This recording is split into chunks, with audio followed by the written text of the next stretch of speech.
A coffee shop in New Taipei's Xindian district has become famous locally for its community spirit.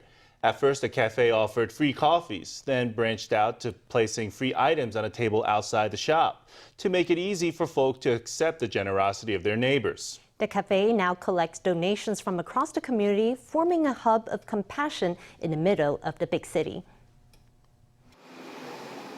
A small table sits outside the cafe. Above, the sign says, "Please feel free to take anything here that you need."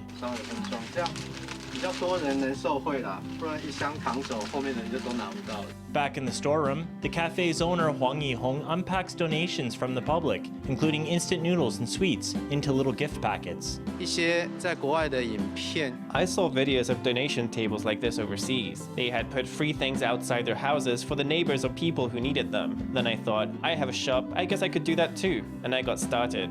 Previously, the cafe offered free coffees on request, but few customers were brave enough to ask the fee to be waived. Huang saw many in the community suffering economically amid the COVID-19 epidemic. That's when he decided to make it easier to accept help by putting the table outside the shop. He collects all kinds of donations from others, which go on the table. But there was one unusual donation that he hesitated to put out.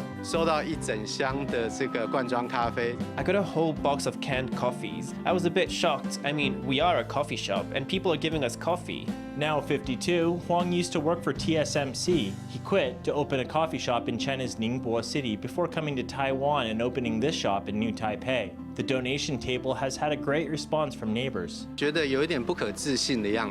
was an old lady who had this kind of astonished look on her face. We were watching her from way back in the shop, but she took a few things and went off looking happy. During the peak of the epidemic, Huang gave away 2,000 cups of coffee to frontline medical professionals and firefighters to thank them for their work. The former tech expert has decided to make his love of coffee his life, but he hasn't forgotten the most important thing: supporting the community.